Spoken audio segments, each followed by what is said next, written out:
2월 진데 맨 앞에 있는 글들은 항상 스님이 그 신문에 제주신보나 광주매일신문에 칼럼에 올렸던 것을 올립니다.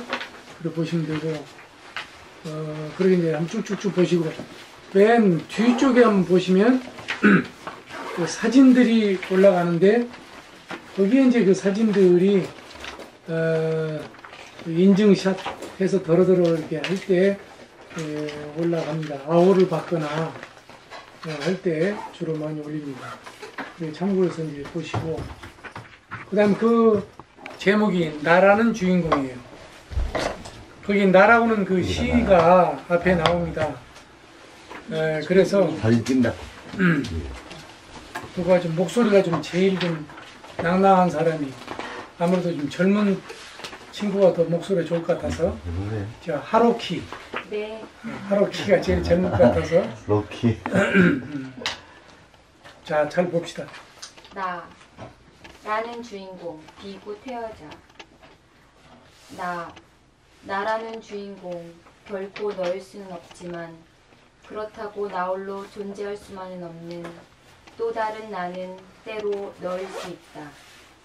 순간을 그려 영원에 통하는 미소도 108번뇌에 사로잡히지 않은 깨침도 바닥을 쳤다고 좌절하지 않는 용기도 인생에는 반드시 다음 칸이 있다는 믿음도 모두 다 내게서 출몰한다. 운명아, 언제부터 내가 나를 끌고 다녔느냐. 백천만겁이 지나도록 내 인생의 주인공은 바로 나. 이제는 그 어떤 바람에도 눈길에도 속지 않으리. 내 삶의 돛담배는 내가 저어가리. 그리하여 아제아제 바라아제 바라승아제 모지사바하. 피안의 언덕에 내 깃발은 내가 꽂으리라. 네, 잘했어요.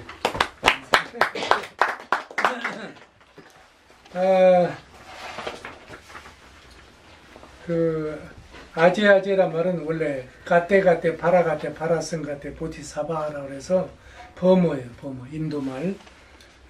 가는 자여 저 언덕으로 가는 자여, 그런 의미로 이게 해석되는 겁니다. 그래서 모지사바 이 말은 부디 모지랑 보디 깨달음을 이루어지다 하는 사바, 아멘과 같은 의미예요. 사바라는 말은 그렇게 되어 주시옵소서 그런 뜻이죠. 스님은 인문학 강의를 하기 때문에 특정 종교에 대해서 특별히 이렇게 들추어서 강의를 하지는 않지만 간혹 역시 스님이라 향냄새가 조금 나는 그 글귀가 올라올 수 있습니다. 양해해 주시기 바라고요. 그러나 되도록이면 특정 종교 얘기는 안 하려고 노력하는 편입니다. 저는 인문학 쪽을 강의하는 사람이어서 제 목표는 그거니까요. 자, 이 나라고는 주인공. 저기도 지금 주인공이 써 있어요. 나 없는 주인공, 나 없는 세상 무슨 의미 있으랴? 한번 해보실까요? 시작. 나 없는 세상 무슨 의미 있으랴? 우리가 주인공으로 살아야 되죠. 그죠? 그런데 우리가 살다 보면 시간에 쫓기고 또 사람들한테 시달리고 일에 쫓기고 뭐 등등 시간에 공간에 다 쫓기다 보면은 끄달려 살고 집착하고 살고 하다 보니까 프로로 살지 못하고 주인공으로 프로로 살아야 주인공인데 그래 못하고 포로 점 하나 더 찍어서 프로에다가 점 하나 더 찍으면 포로죠. 포로의 삶을 사는 수가 많습니다. 주인공으로 살라는 의미에서 오늘도 이 강의 제목을 나라는 주인공으로 삼았을 것 같습니다. 자, 불가에 이묵거라는 화두가 있다. 이는 나는 누구인가라는 물음이다. 나는 과연 누구일까? 이런 경우 대부분 자신의 이름을 대지만 그 이름도 살아있을 때뿐 죽으면 사라진다. 곧 영혼성이 없다. 그렇다면 나는 누구이며 무엇일까? Who am I? 나는 누굴까요? 혹시 여러분들 나에 대해서 좀 깊이 생각해 본 분이 계십니까? 나는 누굴까? 자기 이름 대지 말고 당신은 누구요? Who are you? Who am I? 하면 뭐라고 답변을 할는지 누가 한번 얘기해 보세요. 강의 때 내 강의 시간에는 질문을 안 받고 질문은 개인적으로 따라오시라고 그러고 뭐를 하냐면 제가 질문을 던지죠. 그리고 답을 찾는데 3초 이상 기다리지는 않습니다. 왜? 제가 바라는 답은 3초 이내에 나와야 되니까. 그래서 내가 나왔다 그러면은 그건 이제 미시적인 관점이고 좀 거시적인 관점으로 보면은 우주의 빅뱅에 의해서 만들어진 다시 말하면 소우주다는 거죠. 소우주. 4대 육신이라고 그래서 같이 한번 해보세요. 지수화풍. 지수화풍. 이걸 4대라고 그래요. 4대 육신을 지수화풍. 이게 4대 육신입니다. 지자는 흙이란 뜻이죠. 수자는 물. 그 다음에 화자는 불. 풍은 기운. 그래서 우리 몸뚱아리가 지수화풍 4대 육신의 그 원소로 이루어졌다는 것이죠. 이 4대. 이 몸과 그 다음에 수상행식이라고 하는 그 작용으로는 받아들이고 생각을 하고 그 생각을 인식을 하고 하는 게 수상행식의 작용인데 이것은 마음의 작용이죠. 그래서 우리는 몸과 마음으로 두 가지로 이루어져 있습니다. 그래서 사람 인자를 두 획으로 쓰죠. 한 획은 마음, 하나는 몸. 여기 보세요, 스님들. 자, 사람 인자를 이렇게 쓰는데 여기 보세요. 여러분들 입장에서 보면은 제대로 사람 인자가 써졌죠? 그렇죠? 이렇게 사람 인자. 마음과 몸으로. 이때 어떤 획이 먼저 올라와 있습니까? 마음. 그죠? 정신이라는 획이 위로 올라와 있죠. 자, 그러면 몸은 정신 그 다음으로 받쳐주고 있잖아요. 그죠? 이렇게 받쳐주고 있을까요? 마음이 먼저예요. 그렇죠? 그래서 사람들이 이렇게 역을 쓰는 거예요. 맞아요. 그런데 그런데 사실은 어떻습니까? 이렇게 되어 있는 사람도 있단 말이죠. 마음이 끌고 다니는 게 아니라 몸이 가자는 대로 또 마음이 어쩔 수 없이 따라가는 그런 경우 있잖아요. 그죠? 어때요? 어쩔 수 없이 마음은 하기 싫지만 몸이 해야 되는 경우가 있어요, 없어요? 오히려 세상살이는 많죠. 그렇죠? 그래서 세상에는 두 가지 유형의 일이 있어요. 하나는 뭐예요? 하나는 시급한 일이 있어요. 세상에는 시급한 일. 그 다음에 또 하나는 중요한 일이 있어요. 어떤 일을 먼저 합니까? 시급한. 그렇죠. 여러분 세상 살면서 어떤 일을 먼저 하냐면 시급한 일을 먼저 해요. 그렇죠? 네. 오늘도 아마 그 일의 두서상 시급한 일을 먼저 아마 했을 겁니다. 그렇죠? 그런데 중요한 일을 도외시하는 경우가 많아요. 자, 한번 묻겠습니다. 건강은 시급한 일입니까? 중요한 일입니까? 중요한 일이죠. 근데 건강을 보살피고 살피는 일은 뒷전으로 물려요, 자꾸. 병원에 가서 지금 검사를 받아야 되는데, 병원에 가서 뭐 좀 어디 치료할 때가 있다는데, 어쩌는데, 그냥 시급한 일을 하느라고 병원 가는 것도 뒷전으로 밀리는 수가 있어요. 여기 지금 보건소에서 두 분이 이렇게 오셨고, 응?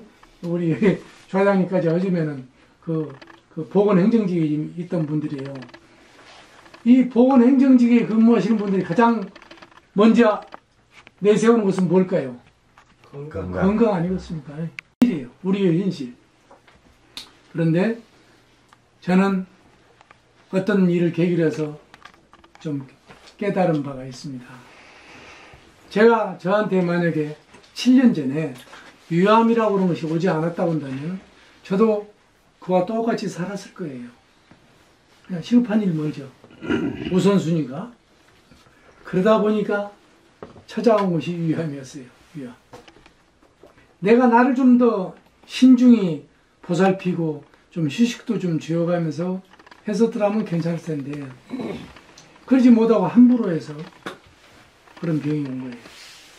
만약에 그런 병으로 해서 내가 옛날 같으면 죽었겠죠. 지금 의술이 발달해서 좀 유를 절제 수술하고 어떻게 지금 현재까지 살아 있습니다만은 옛날 같으면 아마 죽었겠어요. 그런데 그때 내가 병원에서 딱 15일 동안 누워 있었습니다. 수술하고 그때 15일 동안에 제가 40년 동안 도땅 그거 못지않게 15일 동안에 기가 막힌 생각을 했어요. 그때 무슨 생각을 했냐면 바로 저겁니다. 세 글자 주인공. 주인공. 나 없는 세상은 의미가 있을까요? 없을까요? 의미가 없더라고요. 내가 만약에 세상에서 위암으로 죽었다라고 한다면 지금의 이제 이 모습은 사라져버렸을 거 아니에요. 그렇죠? 그러니까 결국에 무슨 얘기를 제가 하고 싶으냐면 오늘의 이 화제처럼 제목처럼 뭐냐, 주인공의 삶을 살아야 돼요. 그 얘기는 뭐냐면 내가 나를 우선순위로 가장 내가 나를 먼저 챙겨야 돼요. 자식들, 남편, 아내, 뭐 친구, 누구누구 그 어떤 것도 그 다음이어야 합니다. 이게 반야지혜, 지혜로움이에요.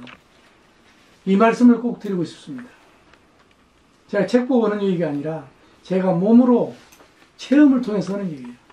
그래서 이제는 7년이라는 이 세월 동안에 제가 내 나름대로 특히 제주에 와서 제가 6년 차인데요. 승마 말도 타고 이렇게 하면 제주에 와서 많은 연습을 한번 해봤어요. 어떠한 세상사 급한 일이 핸드폰으로 나를 불러도 내가 중요하다고 생각되는 일을 먼저 할 때는 그 다음에는 차순으로 내가 아무 탈이 없더라고요. 오히려 또 결과는 좋았습니다. 결과가 중요한 일을 먼저 하면은 여러분들이 망가지고 여러분들이 망할 것 같이 생각되지만 영어로 You are welcome입니다. 천만의 말씀이에요. 그건 우리의 착각인 거예요. 중요한 일을 먼저 하십시오. 내 마음에서 결정한 일, 내가 우선순위를 두고 싶은 일, 특히 그 중에서 건강이라든지 어떤 중요한 일을 먼저 하세요. 오늘 저녁에 여러분들 이 강의 끽다거 해보세요. 끽다거 차 한잔 마시고 가게라고 하는 이 강의는 용심론, 마음을 어떻게 쓰고 살 것인가 하는 강의하는 거죠. 인문학 강의죠. 이것은 시급한 것은 아닙니다. 그러나 어디에 들어가요? 중요한 일에 들어갑니다. 그렇지 않아요? 여기에 여러분들이 동의를 못 한다고 하면 이 강의는 그냥 세상사, 그냥 그렁저렁 시급한 일들에 속하는 거예요. 세상에는 중요한 일과 덜 중요한 일이 있는 게 아닙니다. 그걸 저는 깨쳤어요. 중요한 일과 시급한 일이 있어요. 그런데 우리는 시급한 일에 훈련되고 그 일에 많이 쫓겨서 사는데 연습이 되어 와 있어요. 그래서 의례껏 그 시급한 일을 해내는 것이 당연한 것이다. 이렇게 인지하고 살고 있는 겁니다. 하지만 그 생각을 한번 바꿔보세요. 생각을 바꾸세요. 중요한 일이 먼저라는 거. 그 중요한 일 가운데는 나라고는 주인공, 나라고는 존재가 그 중요한 일 가운데는 중심에 있다는 사실을 깨달아야 합니다. 시급한 일에는 내가 중심에 있지 않습니다. 시급한 일에는 오히려 나를 불러낸 그 사람이 중심에 있거나 아니면 세상이 중심에 있는 거지 내가 중심에 있지 않습니다. 나는 변방에 있습니다. 시급한 일 속에. 먹고 사는 일이 물론 중요하지만 대부분 시급한 일들이 먹고 사는 일들에 많이 속하잖아요. 그 일 속에는 실은 나는 엑스트라인 거예요. 진짜 주인공이 빠져 있어요. 그래서 나는 오늘 이 강의 속에서 별강 속에 들어가는 겁니다. 이 강의 교재 내용에 안 들어있는 이야기를 저는 특별한 강, 별강이란 말을 붙인다 했죠. 일단 내가 밥 먹을 때 하려고 그랬는데 지금 할게요. 이따 또 내가 잊어버릴 수가 있으니까. 뭐냐? 자존감과 자존심이 있는데 그 두 가지는 전혀 다른 것입니다. 전혀 다른 것이에요. 자, 여러분들 자존감과 자존심 어떤 게 더 중요하다고 생각됩니까? 자존감. 그렇죠. 동의하죠? 네. 자존감. 그렇습니다. 자존감. 그 자존감은 스스로 자자, 존귀할 존자, 느낄 감자, 자존감 그래요. 그 자존감 속에는 누가 중심에 있을까요? 나가 중심에 있어요. 그게 자존감이에요. 자존심은 다릅니다. 여러분들이 착각을 해요. 자존심이 중심에 내가 있는 걸로 착각을 해요. 아닙니다. 응? 우리가 자존심을 다친다 했을 때는 내가 나의 자존심을 건드립니까?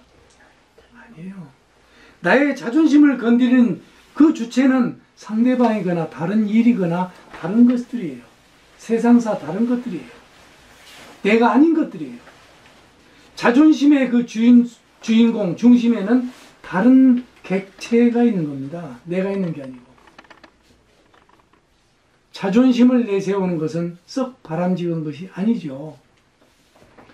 자존심을 앞장세워서 내세워서 사는 사람은 자기 덕을 실덕하게 됩니다. 잃어버리게 돼요. 자존감, 이거 오늘 중요한 얘기입니다. 이걸 놓치면 안 돼요. 자존감을 육성시키세요. 훈련을 시키라고요. 자, 그래서 그 생각을 가지고 기적의 주인공은 기적은 누구의 몫이냐면 우리들 각자의 몫입니다. 기적은 다른 사람들이 일으키면 나에게 별로예요. 내가 기적을 일으킬 때 그 기적이 가치가 큰 거예요. 그렇죠? 여러분들의 삶 속에서 기적은 누가 일으켜야 되느냐면 여러분들 자신이 일으켜야 돼요. 주인공이. 어떤 사업을 하든 자기 인생의 어떤 삶을 하든 기적은 자신의 몫이어야 합니다. 누군가에 의해서 혜택받은 기적은 나에게는 별 의미가 없는 거예요. 이 기적은 성현들이 일으킨다 해도 저는 여러분들에게 무슨 의미가 있습니까? 묻고 싶어요. 예수가 무리를 걸은 것은 그냥 걷게 내버려 두시라고요. 부처님이 설산수도에서 깨달음 얻었다 해도 그냥 내버려 두자고요. 정말로 깨달아야 되는 주체, 주인공은 만약에 무리를 걷는 기적은 여러분들 각자가 해야 됩니다. 그게 중요한 거예요. 그게 바로 스님이 얘기하고자 하는 주인공 강의입니다. 인문학 강의는 어느 특정 종교의 어떤 법문이나 설법이나 설교나 강론이나 어떤 것보다도 그 위에다 놔둬도 나는 괜찮다 생각하는 사람입니다. 왜? 인문학은 우리들의 삶이고 우리들에게 정말로 실제적인 깨침을 주는 거예요. 비록 장르는 세 가지죠. 문학과 역사와 철학입니다. 이 세 가지는 인문학 강의의 장르지만 이 세 가지는 우리들의 삶을 변화시킬 수 있어요. 정말입니다.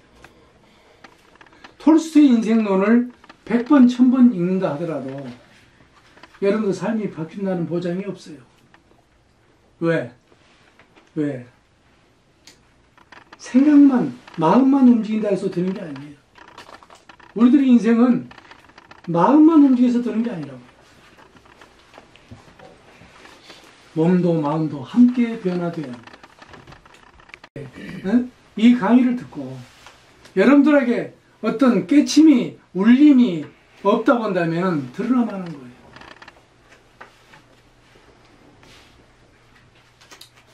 자, 인생은 도전이라고 했습니다. 도전. 제가 이걸 여러 차례 얘기했어요. 저는 27살 때 사르트르를 만났습니다. 실제 인물을 만난 게 아니고 책을 통해서 만났죠. 이 사르트르가 그런 말을 했다니까요. 저는 오랜 동안 그 사르트르의 그 말씀을, 생각을 담고 살았어요. 오랫동안. 꽤 오랜 동안. 인생은 B, 벌스, 탄생에서 D, 데스, 죽음에 이르기까지 C, 초이스다, 선택이다. 정말 멋진 말이었습니다. 제가 처음 27살 때 만날 때. 그런데 저는 7년 전에 그 사르트르를 제주에 와서 제주 바다에다 던져버렸습니다. 확실하게 던져버렸어요. 어떻게? 이렇게 바꿨습니다. 인생은 Life is birth, 탄생에서 to death, death, 죽음에 이르기까지 C는 C요. 근데 초이스 선택이 아니라 챌린지다. 도전으로 바꿨어요. 챌린지다. 선택이라는 것은 잘못된 선택일 수 있는 거더라고요. 또 선택했다 하더라도 3일을 못 가면 작심삼일이요. 아무 쓸데없어요. 여러분들이 지금까지 살아오면서 수많은 선택을 했겠지만 그 선택이 후회스러운 선택도 있잖아요. 잘못된 선택도 있잖아요. 그죠? 그러니까 선택이 별거 아니더라는 얘기예요. 그런데 도전은 달랐습니다. 챌린지는 도전하는 것만으로도 체험이 되고 또 아울러서 내 내공이 강해지는 거예요. 도전의 효과가 있습니다. 도전하세요. 인생은 도전장을 내야 될 것입니다. 그래야 기적이 일어나요. 그래야 변화가 일어나요. 그렇지 않으면 내 삶의 변화가 결코 일어나지 않습니다. 내 삶의 변화가 일어나지 않는다면 오늘 이 강의는 무의미한 거예요. 저는 인생을 재미와 의미와 보람을 외치고 있는데 인생 3보 재밌게 살아야죠. 그런데 재밌게 사는 것만으로는 인생은 코미디밖에 안 돼요. 의미 있게 살아야 합니다. 재밌고 의미 있으면 그 다음에 보너스가 있는데 그게 뭐냐? 보람이라는 보너스가 오더라고요. 그게 바로 행복이라는 겁니다. 인생은 바로 이거예요. 간단합니다. 여러분들의 삶을 변화시키지 않으면,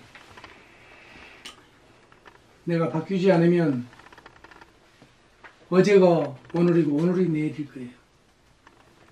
그러나 이게 바뀌어야 합니다. 어떻게? 챌린지 하세요. 도전을 해야 된다. 이 말이에요. 나는 그래서 사르트르를 버렸습니다. 실패와 실수, 이것도 다르죠. 실패는 포기할 때 오는 것이에요. 실패는. 그죠? 근데 실수는 하나의 과정입니다. 어? 중단만 하지 않는다면 실수는 두려워할 것이 아니에요. 뭐 실패 역시도 두려워할 것은 아니지만은 실수했다고 큰일 났다 할 필요는 없습니다. 그러나 실패는 반드시 후유증을 잊기 마련이에요. 60이 환갑이 넘어서 실패를 하게 되면 그 후유증이 10년이 갈지 5년이 갈지 모른다고요. 40대 50대 좀 실패하면은 그런 대로 좀 극복할 수 있어요. 그런데 60이 넘어서 환갑이 넘어서 어떤 일을 실패한다. 그건 참으로 힘듭니다. 그러니까 조심해야 돼요. 조심만 하지 마시고 조심도 해야 돼요. 옛날 어른들은 조심하라는 말씀을 많이 썼습니다. 조심. 이 몸을 살펴라는 뜻이에요. 마음을 살피는 건 조심. 몸도 마음도 다 살펴야 된다고요. 내가 혹시 내 삶이 이렇게 살아야 되는데 이렇게 살고 있지는 아니한가? 거꾸로. 응? 내 몸이 나를 질질질 내 마음을 끌고 가지는 아니한가? 몸과 마음이 같이 가면 좋겠지만 가능하면은 마음이 이 몸을 데리고 갈 수 있도록 그렇게 하는 것이 정상이에요. 사람 중단이라는 것은 저는 부끄러운 것이다. 따라서 한번 말대꾸로 받으세요. 제가 앞에 던지면은 여러분들은 말대꾸로 답으로 하시라고요. 중단이란? 부끄러운 것이다. 이렇게 답변하시라고요. 중단이란? 부끄러운 것이다. 네. 중단이란 어떤 거예요? 부끄러운 것이다. 중단할 바에는 처음에 시작을 말았어야 되는 거예요. 신중하게 했어야죠. 그 중단이라는 것은 부끄러운 거예요. 혹여 염라대왕 앞에 가셔서 그분이 틀림없이 물을 겁니다. 전생에 뭐 얻어다 왔냐 그러면 저 보건소 행정하다 왔다 그렇게 말하지 마시고 태어자 스님한테 다락방에서 법문 강의 인문학 강의 듣고 왔다고 하세요. 그러면 염라대왕이 그냥 홀끄덕 일어나서 그냥 두 팔 보고 안아줄 거예요 아마. 아이고 그러셨냐고 하면서 어서 오시라고 말이에요. 응? 그런데 질문이 또 하나 한단 말이에요. 그러면 그 스님이 뭐라고 법문 강의를 하든가 물을 거예요. 그러면 아무것도 생각이 안 나면 중단이라는 것은 부끄러운 것이라고 하던데요. 그러면 대방에 알아들어요, 그 양반이. 나하고 SNS로 맨날 통하기 때문에 대번에 알아들어요. 염라대왕하고 나하고는 보통 사이가 아니라고 내가 몇 번 얘기했어요. 무슨 사이? 보통 사이가 아니. 친구 사이라고. 근데 그 친구가 나한테 요즘에 뭐라고 SNS로 왔냐면 자기가 임기가 다 됐다고. 어? 좀 저기 거기서는 여기를 저승이라고 그래요. 저승에서 좀 좋은 사람 하나 골라서 추천해 주라고. 혹시 또 가실 분. 염라국에 염라대왕. 내가 이 강의를 어디다 또 하면서 얘기를 했더니 스님 그럼 죽으란 말입니까? 그렇지, 죽어야 갈 수 있는 곳이니까. 그것을 못 간다고 전해라. 자,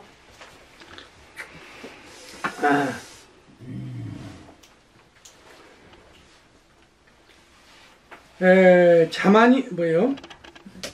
인생은 그리고 반드시 다음 칸이 있어요. 한국말을 못 알아들을까 봐서 영어로 말씀드릴까? There are next door in our life. 우리 인생에는 반드시 next door, 다음 칸이 있습니다. 기차처럼. 이번 칸에서 끝나질 않아요. 그게 인생입니다. 그러니까 인생 1모작에서 끝내지 말라고요. 2모작, 3모작 할 수 있는 거예요. 지금 우리 지금 여기 김정민 선동 선생은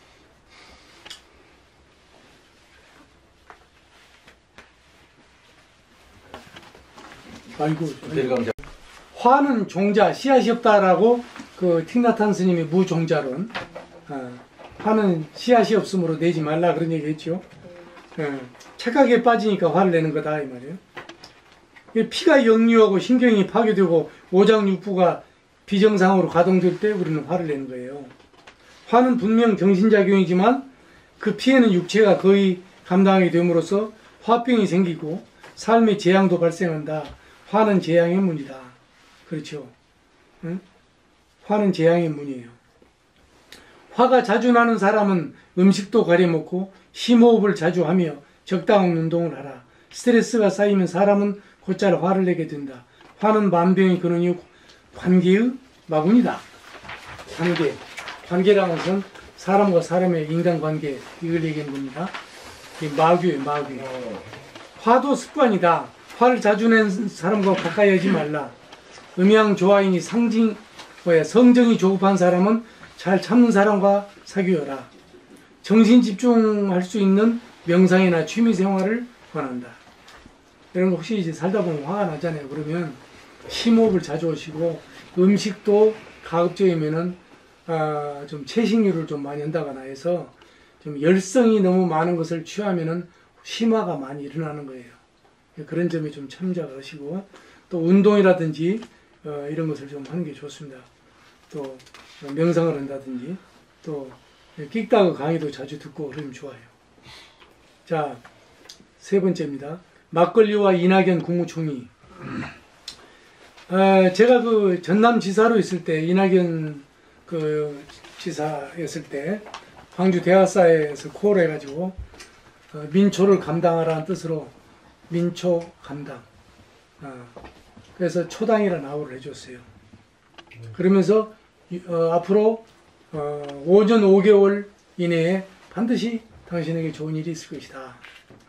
그랬더니 그 다음에, 이게 작년이죠, 바로. 그 작년에가 주었는데, 1년 있다가 그 작년에 그 국무총리감으로 총리 지명을 받아가지고 국회에서 뭐죠? 그 심의하는 거 청문회를 해서 막 낙방을 막 여러 사람이 했잖아요. 근데 결국에 이낙연 총리가 지명을 받았죠. 그런 일이 있었습니다. 그래가지고 그분이 문자로 정말로 기적 같은 일이 발생했다고 그렇게 하는 좋은 일이 있습니다만 기적은 우리가 일으킨다고 내가 아까 말씀드렸죠. 이분이 막걸리를 좋아해요. 굉장히 좋아해요. 이 막걸리는 쌀, 좁쌀, 보리, 밀 등 물과 누룩을 넣어서 발효 과정을 거치면 우리 민속 전통주 막걸리가 되죠. 이건 농경사회 문화에서 이 막걸리가 나왔는데 배가 고프니까 막걸리로 배를 채우다 보니까 나온 그래서 농주라고도 하죠. 농주. 알코올 도수가 낮은 데다 필수 아미노산, 단백질, 비타민 B, 유산균 등이 풍부하게 함유되어 있어서 이게 암의 발생이나 또 암의 그 유전자 저기를 증식을 억제하는 스쿠알렌 성분이 확인되기도 했다고 그래요. 막걸리에서. 이따 막걸리 연식들 하세요. 막걸리는 아무렇게나 함부로 오라는 뜻을 가진 마구의 막자와 거르다 의미인 것을 걸리가 합쳐진 말로 지금 막 걸러낸 술이란 뜻이다. 이게 막걸리입니다. 우리말이죠. 막걸리는 농주 외에도 탁주, 이화주, 백주, 가주, 집에서 담근데서 가주, 이름도 다양하고 지방에 따라 제주에서는 다박주, 탁발이, 경남에서는 막걸레, 평안도에서는 막고래, 전남에서는 빡주, 부산에서는 탁주배, 함경도는 감지, 논산은 전내기술 등이 대표적이에요. 이렇게 지방마다 막걸리 이름도 다양하다 이 말이죠. 스님이 가장 좋아하는 절이 우여곡절입니다. 참고로 알아두세요. 저는 우여곡절 주의 스님이에요. 지난번에 내가 이 단어가 생각이 안 나가지고 아무리 여러분한테 질문도 했지만 안 가르쳐줘도 근데 나중에 선동 선생님이 얘기를 했던가 우여곡절. 참고로 알아두세요. 스님 혹시라도 잊어먹으면 내가 제일 좋아하는 절 잊어먹으면 여러분들 가르쳐줘요. 우여곡절이라고. 알았죠? 예. 우리 인생이 곧 우여곡절이니까요. 자,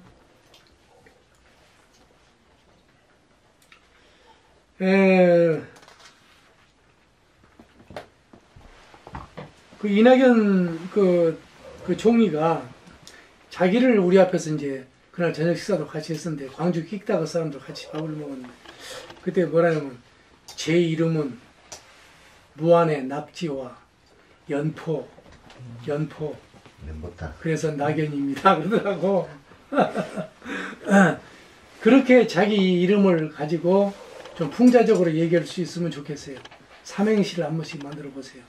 자기 이름 석자 가지고. 알겠죠? 자기를 소개할 때 삼행시로 소개하는 거 좋습니다. 자, 이분은 막걸리에 대한 사랑이 돈독해서 막걸리 애주가로 불리고 또 두주불사란 말 뭔 말이냐면 두주란 것은 말두자예요. 술 한 말을 이고는 못 가는데 마시고는 간다는 의미에서 나온 거예요. 이게 사양하지 않는다 해서 두주불사 그런 겁니다. 한번 따라서 해보세요. 두주불사. 이제 알겠죠? 이런 용어를 좀 참고로 알아두시기 바랍니다. 두주불사 하는 분이에요. 이낙연 총리가 막걸리를 선호하는 까닭이 있더라고요. 첫째, 막걸리는 많이 마시지 않아도 배부르고. 둘째, 따로 2차를 가지 않아도 좋고 물건값도 싸고요. 셋째, 막걸리로 원샷을 하자는 사람은 없고 천천히 마셔도 좋은 정감 넘치는 정주다 이 말이죠. 이 세 가지가 이낙연 총리가 막걸리를 좋아하는 까닭이랍니다. 자, 네 번째, 산유화. 영초원이 여기 나오죠. 제주신보 고동수 편집국장의 춘하추동에서 제가 참조를 했는데 그때는 제가 영초원이 책을 읽기 전이어가지고 우선 산유화 장일홍 작가, 이분이 아마 저기 우리 이승원 사원 선생이 이 장일홍 작가를 아마 좀 잘 아신다고 그래서 산유화 저자죠.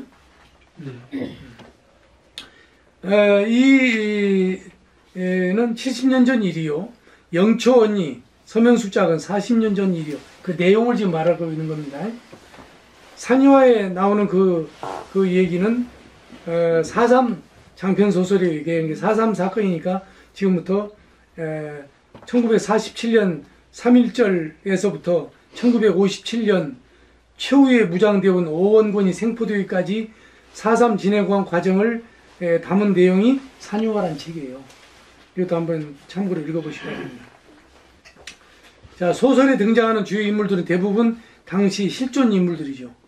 한라산 무장대 1대 총책 김달삼, 2대 총책 이덕구, 그리고 당시 국방경비대 제9연대장 김익렬, 박진경 등등.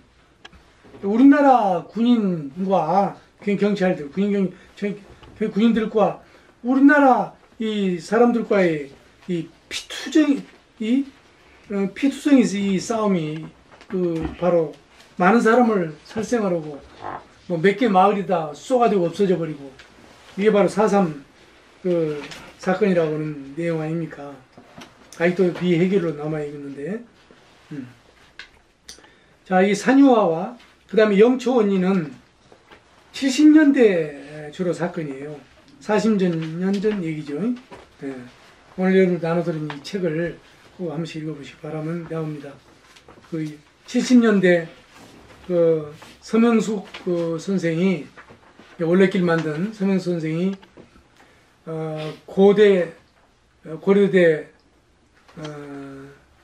거기 졸업하면 학교 선생님이 되는 것을 무슨 과라고 하죠? 거기? 교육학과. 응? 사범대. 사범대는 아니고 교학과? 뭐? 교육학과. 교육학과 출신이에요. 그 사람이 여기 제주 성신여고? 신성여고 출신인데 거기에서 고대 거기를 들어가면 톱으로 들어갔다고 그래요. 머리가 참 좋았던가 봐. 그 친구가 지금 스님하고도 이 올레길 몇 곳은 같이 걷기도 하면서 여러 가지 인생에 참 깊은 얘기도 나한테 많이 털어놓고 그랬어요. 대화도 나누고 그랬었는데 아무튼 자기가 겪었던 그 영초원이 선배하고 4년인가 5년 선배인데 같이 겪었던 그때 당시 데모도 많이 오고 막 감방 생활도 막 많이 오고는 그런 그 스토리텔링입니다. 한번 보시기 바랍니다. 자관. 민초들은 산으로 해안으로 가라 뭐 이렇게 갈팡질팡할 때 그러는 사이 제주는 피로 붉게 물들었다. 지금 이것은 산유화를 두고 하는 얘기입니다. 영초원리 저자 서명숙 스님한테 받은 아호가 올려예요. 올려. 여기 표선 해비치 모래사장 있죠. 3코스를 걸은 동안에 거기 이제 도착하는 데가 이 표선인데 그 모래사장에서 내가 짝대기로 올려라고 모래사장에다 써줬어요. 이름이 마음에 드냐 했더니 아이고 굉장히 마음에 든다고 그래서 올레길이 짝이다. 올려. 그런 의미로 보또갈 올자에다가 짝여자를 써서 올려라고 하고 해줬습니다. 자, 이게 나오구만. 고려대 교육학 4학년 졸업반 때 모교인 제주 신성여고 교생 실습 하루 전에 긴급조치 9호 제주로 내려왔다가 긴급조치 9호 위반 혐의로 연행돼 8개월간 구금 감옥살이하는 그런 내용들을 담은 게 영초원리 소개가 나옵니다. 영초원리는 천영초씨를 말합니다. 당시 고대 4대 문장가 하면은 유시춘, 그 다음에 천영초, 안희옥, 그리고 서명숙이라고 한답니다. 이 글은 제주도 비바리가, 제주도 처녀가 고려대 교육학과에 수석으로 진학한 후 학보사 기자생활, 고대에서 학보사 기자생활을 했어요. 알게 된 5년 선배 동료들이 겪은 고단한 삶을 그렸다. 서귀포 매일시장 통해 공화당 조직 책임의 정치인이었던 현호봉 국회의원의 열렬한 지지자인 그 집안의 표선면 출신 어머니 현씨입니다. 이분이.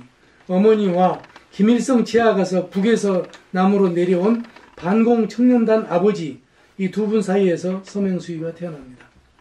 그리고 서귀포 일대에서 알만한 사람은 다 아는 땅벌파 두목 남동생 서동철 이 가족사를 탈탈 털어놓았습니다. 서동철은 제가 가파도에 가서 좀 만난 일이 한 몇 번 만났는데 어깨 출신이라 그 폼이 아직도 남아있더라고. 스님이 합기도 관장을 하고 내가 합기도 공인 7단이다 그랬더니 아이고 그냥 대선배님이라고 그러면서 깍듯이 보시더만. 아주 재밌는 친구였습니다. 참 재밌는 사람이에요. 자기 부인은 지금 가파도에서 식당을 하는데 그 해녀 점녀 출신이에요. 그래가지고 그 성게 성게국인가 뭔가를 거기서 한번 먹었는데 어찌나 맛있던지 지금 기억에 남아있네. 자, 그 동생이 또 남동생이 하나 있고 언니가 하나 있고 사남매예요. 그 집안이. 언니는 지금 그 올레길 저기에 자원봉사자 또 합창단 역할도 나도 그 언니도 만났었고 홍도아라는 아우도 해줬는데 아무튼 내가 이 책을 읽다가 서명수의 감방 속에 들어가서 그냥 그렇게 그냥 적여놓은 걸 보고 또 여기에서 막 그 취조 당할 때 그 막 두들겨 맞고 막 고문을 당하는 그런 장면을 보면서 내가 도저히 책장에 안 넘어갔어요. 왜냐하면 제가 그렇게 당한 적이 있었어요. 저도 옛날에 청년운동을 좀 했었는데 불교 청년회 내가 회장, 중앙회 의장도 그랬었는데 그거 하면서 대중들을 모아놓고 박정희 독재자다고 비판을 하고 그런 얘기를 했다고 그래서 제가 그 중앙정부부 그 지하실에 끌려가서 1박 2일 동안 축사를 맞았어요. 그때 생각이 나가지고 도저히 책장에 안 넘어가는 거예요. 지금도 생각이 나가지고 그냥 참 치가 떨리는데 저도 그런 경험을 했었습니다.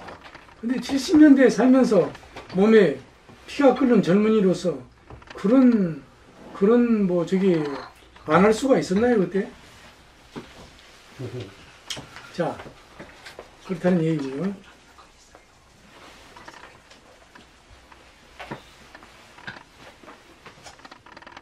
이 전영초 씨가 그 영초 언니가 캐나다에서 이민까지 갔다가 지금 돌아와서 교통사고로 인해 가지고 캐나다에서 교통사고를 크게 당했어요. 그래가지고 지금 휠체어 신세를 지다가 조금씩 좋아진다고 하는데 지금은 저기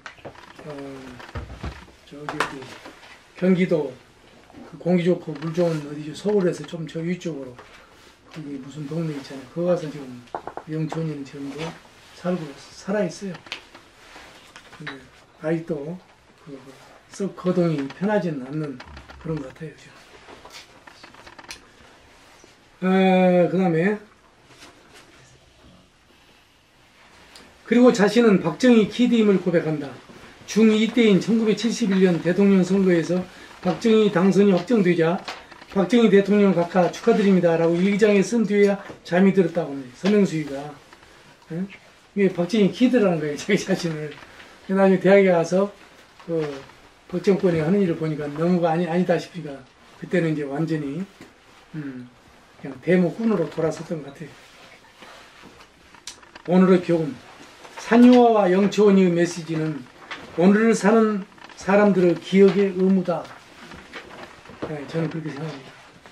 이것은 우리가 읽어도 될 만한 책, 안 읽어도 될 만한 책이 아니라 한 번쯤은 가슴으로 한번 읽어볼 만한 책으로 생각이 됩니다. 40년 전 독재 타도와 민주쟁취를 외치던 열사를 기억하는 일이다. 역사는 기억이죠. 그렇게 생각합니다.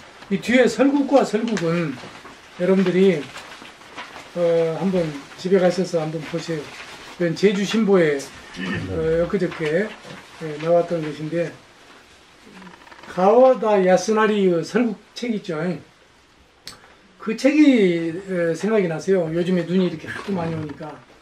여기가 그야말로 그냥 제주가 완전히 설국이었잖아요. 근데 정치인들은 맨날 혀놀림으로 싸움만 하고 그래서 내가 이 칼럼을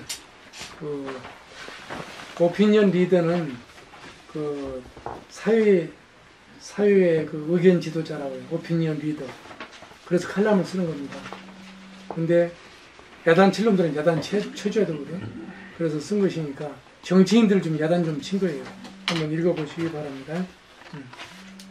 자, 그 다음에 이제 또 하나 거기 뭘 내가 넣었죠?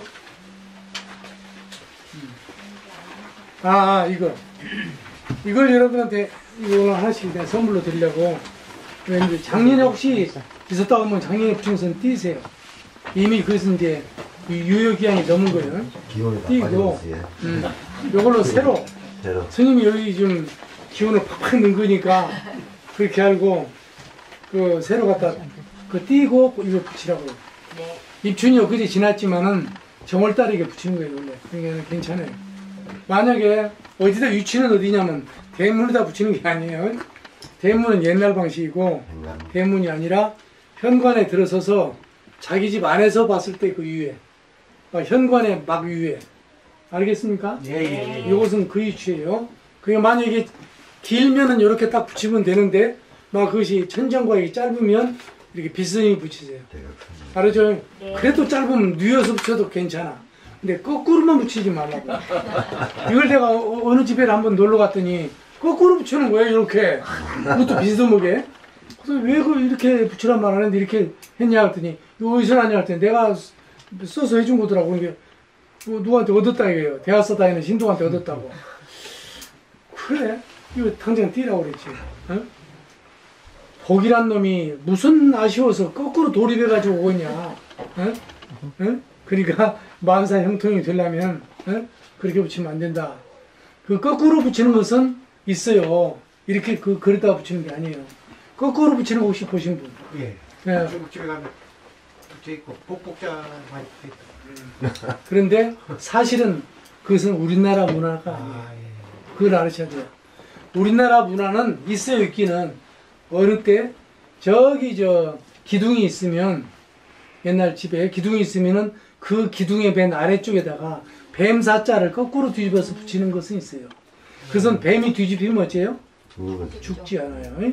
그럴 때는 뱀이 집 안으로 못 들어오기 위해서 사자를 거꾸로 뒤집어서 그 기둥 맨 아래에다 붙이는 그건 옛날부터 있었어요.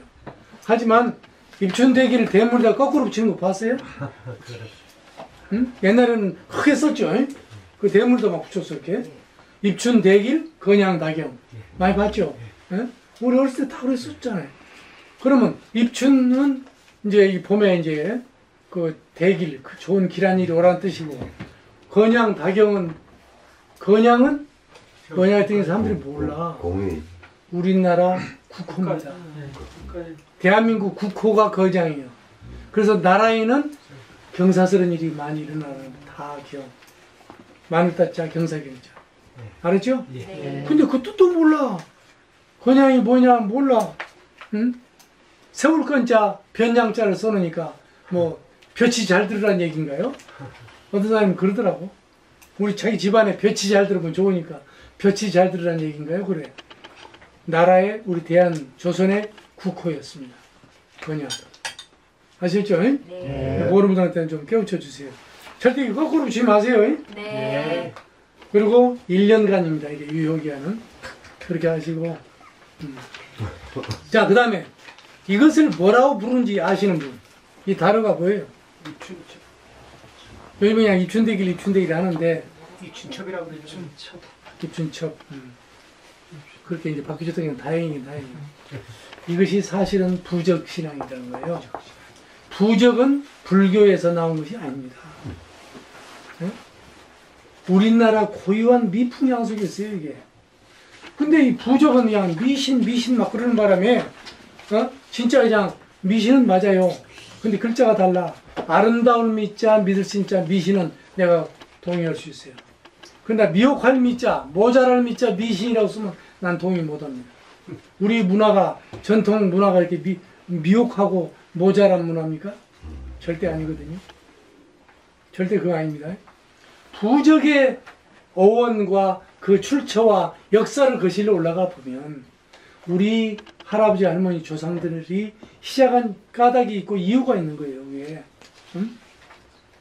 자, 부적에 대해서 잠깐 말씀을 드리면 여러분들이 부적이라는 것을 그렇게 깔보고 만약에 업신여기는 식으로 이렇게 함부로 대하면 여러분들이 지금 부적을 하고 있다는 걸 알아야 합니다. 저를 보세요. 저를 보시면 여러분들 입술에 이게 뭔가 발랐죠? 이거 부적 치는 거예요. 응? 이렇게 전화를 안 받으면 그냥 끊으면 존나 좀 이뻐해. 이따 보자네 누군가. 자, 봐봐요. 봐봐요. 부칠부란 거 이게. 부적은 흔적을 붙이는 거예요. 근데 뭐 있냐면 색깔 부적이라고 있고 모양 부적이 있어요. 또 문자 부적이라고 쓰이는 거예요. 이 세 가지로 크게 나뉘어서 보면 돼요. 자, 우선 모양 부적은 엄나무 알죠? 가시나무. 맞아요. 굉장히 가시나무를 대문 한쪽이나 아니면 방 현관으로 들어오는 이쪽이 입구 위에다가 이렇게 엄나무, 가시나무를 이렇게 걸어놓게 됐어요. 이것은 마귀들이 들어오지 말라 그 뜻이에요. 아시겠습니까? 그런 거 하면은 이 호랑이나 뭐 용이나 이런 것을 집안에 민화로 그려서 이렇게 걸어놓거나 붙여놓게 돼 있어요. 이게 다 부적입니다.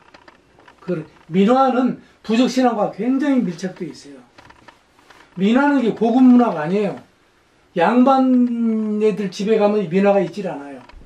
거기에는 뭐가 있냐면은 사군자가 있지. 아시겠죠?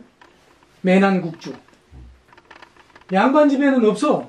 이것은 민간인들, 평범한 민간인들 집에 전해 내려오는 이 채색화예요.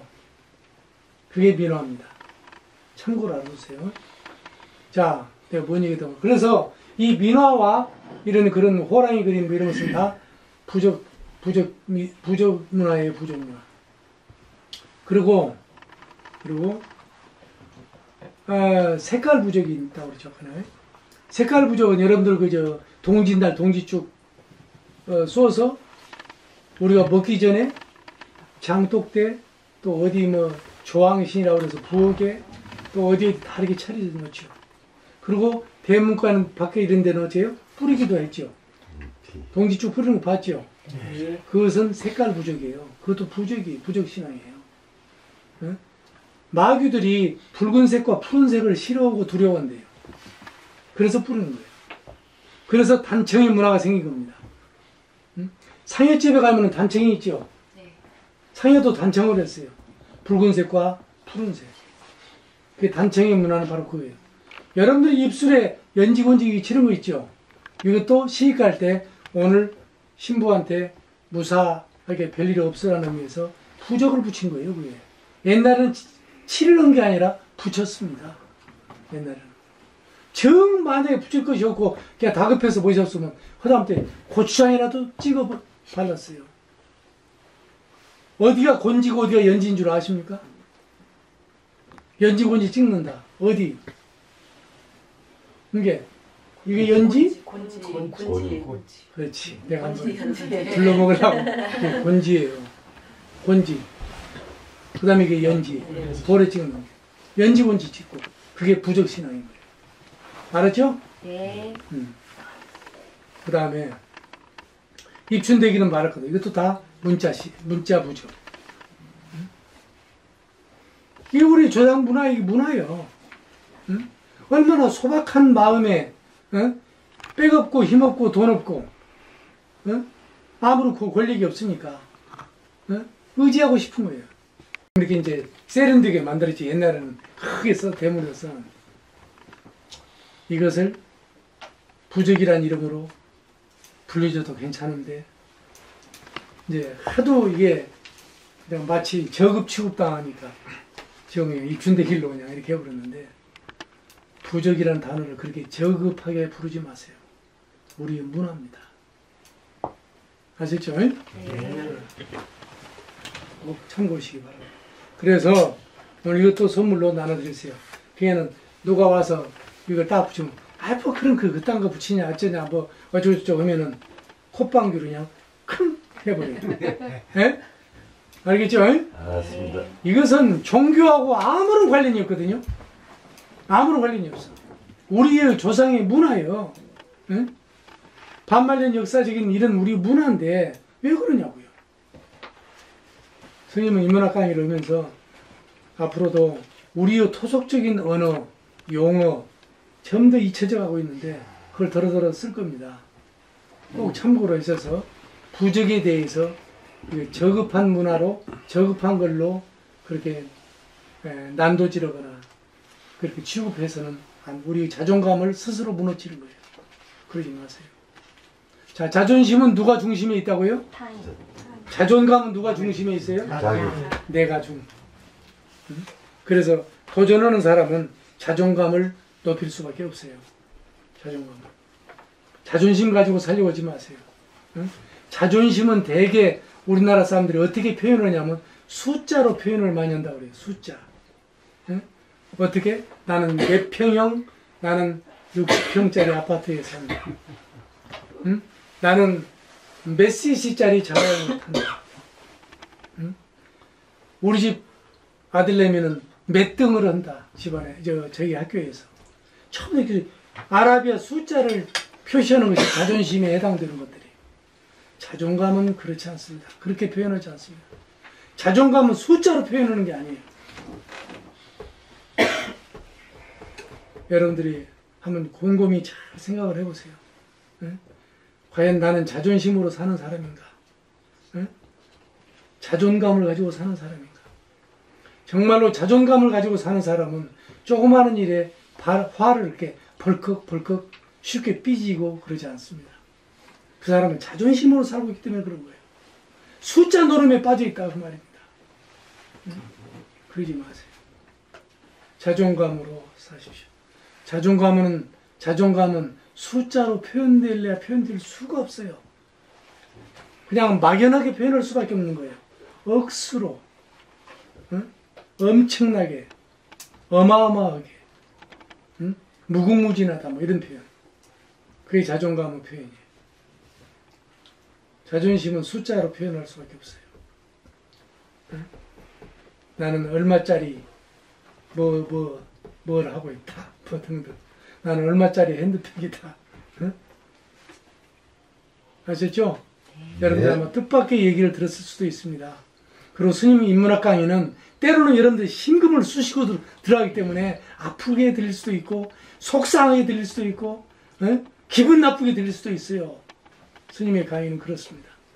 왜? 여러분들이 심금으로 12개의 가야금줄에서 11개는 저는 건드리지 않아요. 딱 하나만 건드립시다. 12개의 심금 가운데 가야금이 12개의 줄이잖아요. 그 중에 하나만 양보하세요, 저한테.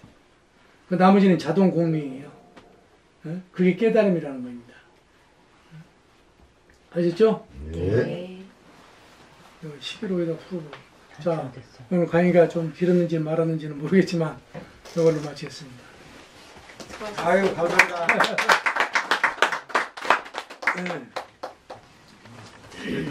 전 다 넣었습니다. 응? 책수 다 넣었잖아요. 아까 전에 다 넣었는데. 아무리 바빠도 아무리 바빠도 우리 사장님이 오늘 진짜 많은 식구들이 오셨는데 세 분이 늦게 와서 많은 피해가 있다는 생각이 듭니다. 아닙니다. 딱 시간 맞춰서 왔습니다. 죄송함을 전달하면서 오늘 전에도 들었던 얘기인데 앞으로 하고 싶은 일을 이제 도전하면서 살고 싶습니다. 오늘 강의에서 제가 다시 그 가슴에 담는 말은 하고 싶은 일을 도전하면서 살겠다, 하겠다 이렇게 전달하면서 다음 패스 시키겠습니다.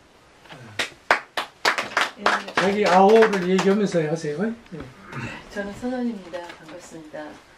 저는 오늘 강의 중에 그 스님 말씀 중에 시급한 일, 중요한 일, 우리는 늘상 이제 타인에 의해서 어떤 직장에 맞춰서 일을 하다 보면 어떤 타인 중심으로 이렇게 많이 해지는데 이제는 조금 그런 데서 좀 벗어나서 중요한 일을 하는 일로 그렇지만은 네, 말씀 이숙자입니다. 이숙자.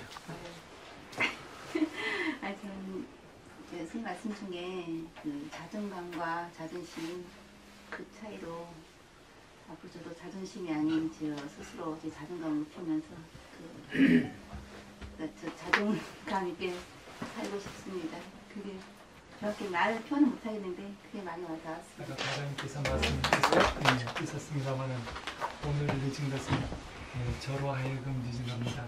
저희 탓이고 오늘 저희 집사람이 등길에 이 발목을 좀 접질러가지고 저희가 병원에서 이 기부스를 좀 하거든요. 시간이 좀 저희가 병원에서 두 번째 이렇게 반기부스에다가 기부스하고 있는데 그 시간이 많이 걸렸습니다. 한 3시간 반 기다리도 안 되고 해서 그래서 이제 할 수 없이 일로 왔습니다만은 아까 이쪽에서 자존감과 자존심은 지난번에 한번 스님께 들었었고 시급한 일과 중요한 일 우리가 늘상 알면서도 아까 이쪽으로 저 회원님께서 말씀해 주셨지만 그냥 우선 이거 당장 내일 해야 될 일, 오늘 해야 될 일 이렇게 시급한 일을 하다 보니까 이 중요한 일을 잊고 살지는 않나보니까 똑같이 늦었어요. 저 농사 짓다 보면 또 끝나는 시간이 여기 6시. 해바라기 농원 네. 회천. 이게 직장인들도 시간이 그렇고 좀 그래서 좀 죄송합니다. 아이. 그리고 스님 말씀 들으면서 예전에 무슨 생각이 좀 잠깐 나는데 뭐냐면은 우리가 이제 그 자기 평가를 할 때 비교 평가를 대부분 하거든요. 같은 나이 또래보다 내가 젊다든가 또 남보다 공부를 잘한다든가 돈이 많다든가 또 어떤 비교를 하는데 그 비교의 대상이 남이란 말이죠. 그 남이 이왕이면 높은 남이었으면 좋겠어요. 그런 식으로 계속 생각하다 보면 내가 뭘 추구하고 살아야 되겠나를 생각하게 되더라고요. 내가 과연 나를 뭐하고 비교할 거냐, 내가 되고 싶은 게 어디까지냐. 스님 말씀드려서 그 생각을 저는 했습니다. 나라는 주인공에 대해서 좀 생각을 했고요. 요즘에는 이제 제가 그 나라는 존재가 정말 소중하다는 생각을 많이 했었고요. 또 옆에 짝꿍이 많이 챙겨줘가지고 제가 요즘엔 나라는 주인공에 대해서 정말 좀 활기차고 힘찬 삶을 살아보고자 수영을 다니고 있어요. 근데 정말 그 나라는 주인공이 오늘 주제에 딱 맞는 것 같아서 너무 감사하고요. 옆에 우리 짝꿍이 너무너무 전폭적인 지지를 해줘서 정말 열심히 다니고 있습니다. 네, 저는 이름이 강수영입니다. 이제 직장 생활을 하다가 한 40년 가까이 이제 직장 생활을 20대 초반부터 하다가 작년에 이제 초에 퇴직을 해서 제 인생을 사는데 굉장히 그 우리 스님을 만나 뵙게 돼가지고 지금 한 4번째 지금 5번째 강의를 듣는 것 같아요. 그래서 이제 들을 때마다 굉장히 그 와닿는 게 많고 지금 모든 그 강의를 들으면서 느끼는 바들이 많이 있을 테지만 저 역시도 굉장히 많고 그렇습니다. 그래서 이제 생각도 많이 하고 또 여기서 다 표현하기는 상당히 어렵습니다만은 제가 아까 이제 여러 가지 일들을 하게 되거든요. 자기 취미 생활도 하고 뭔가 하면은 굉장히 이건 내가 아니다. 이것도 이제 이런 경우도 있는데 앞으로는 꼭 해야 될 일을 이렇게 딱 자기 마음에 이제 가다듬어 가지고 중단 없는 이런 삶을 살았으면 하는 아까 말씀 중에 중단은 부끄러운 것이다라는 말씀을 하신 것 같아요. 네. 그래서 진짜 부끄러운 행동을 하지 말아야겠다는 그런 생각을 뭉클 가져 제 자신에게만 남에게 도움이 되는 일도 있고 스님 자기 스스로 앞집에 2달 전에 있겠지만은 이사 온 하옥희라고 합니다. 반갑습니다. 저도 오늘 강의 되게 좋았고요. 특히 이제 행복론에 대해서 말씀해 주셨는데 저도 이제 그 육지에 살면서 아이들 가르치는 일을 20여 년을 하고 이제 주로 저희 모두가 삶이 그렇지만 의미와 의무의 삶을 살고 이제 제주로 내려왔는데 스님의 강의에서 이제 삶을 잘 살려면 재미와 의미 있는 삶을 살고 그러면 보람은 따라온다 이렇게 말씀하셨는데 너무 의미와 의무에 치여서 살아왔던 삶이었던 것 같아요. 돌아보니 제가. 그래서 거기에 재미가 없었어서 이렇게 힘들었구나 그런 생각이 들어서 이제부터 재밌게 살아야지 그런 왜 막 나만 재밌으면 어떻게 하지 하면서 약간 자식에게 또는 배우자에게 여러 가지 미안한 부분들도 있기도 하고 막 하여튼 그 뭔가 짓눌려서 살았던 것 같은데 오늘 말씀을 들으면서 아 나도 이제 재밌게 살면 되겠다 그런 생각이 들었어요. 용기가 막 생겼어요. 그래서 앞으로 더 재밌게 살고 이제 의미는 그러던 부분 뭐 생기겠죠. 재미에 중점을 너무 두고 좋아하고 살고 연꽃을 하겠습니다. 너무 좋아해서 제 스스로가 이렇게 지은 이름인데 그런 마음을 늘 품고 살려고 그런 큰 이름이지만 그런 마음을 가지고 살려고 했었는데요. 오늘 우여곡절 좋아하시는 우여곡절 끝에 제가 서울에 살다가 온 지 한 2달 좀 넘거든요. 네, 구구절절 근데 그 귀한 말씀을 통해서 정말 제 삶이 그냥 오늘 딱 이렇게 맑게 정리되는 듯한 그런 시간이었어요. 굉장히 많은 부분이 제가 그러니까 제주도에 온 이유가 그 안에 다 담겨 있는 것 같아요. 여러 가지 말씀하신 내용들이 너무 다 공감이 되는데 저는 특히 그 중에서 이제 그 선택이라는 단어를 버리시고 챌린지 그 같은 시자지만 도전하는 삶이 저에겐 지금 이 제주도 자체가 도전이잖아요.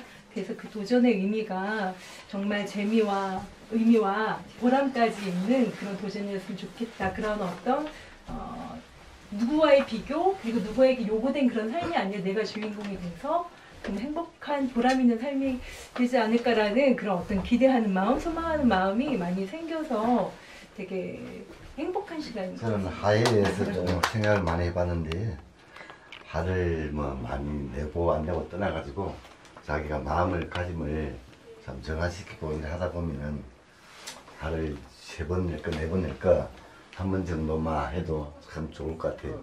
네, 감사합니다. 처음 강의 지난번 한라 작은 마을 도서관에 스님 강의 듣고 제가 오늘은 꼭 오고 싶어서 왔는데 저 이름은 윤미옥이고요.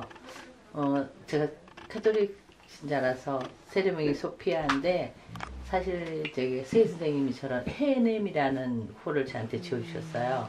근데 해냄이 이제 뭘 갖다 주면 아 그렇게 다 잘 해낸다 그런 의미인데 그때는 그걸 못 느꼈는데 요즘 와서 제가 그걸 많이 실감을 해요. 그 못하는 것도 아 그래 해냄이니까 해내야지 하다 보면 또 그렇게 되더라고요. 그래서 저는 오늘 스님 강의 들으면서 지난번 들었지만 내가 주인공이 되는 거 나라는 그 말씀 많이 와닿았고요. 도전 저도 뭐 나이가 먹을 만큼 먹었지만 그 되게 사람들이 나이 먹어서 뭘 그렇게 하냐 이렇게 말씀 많이 하시잖아요. 근데 저는 아직도 하고 싶은 게 너무 많고요. 그래서 저는 도전이라는 단어가 저한테 참 많이 와닿았습니다. 원주 부사님은 다 오세요. 아니 원주분들 많아. 아니 여기 그냥 받쳐. 가만히 있지 말고 어떻게 자, 이렇게 여기 그냥 받쳐. 가만히 있지 말고 어떻게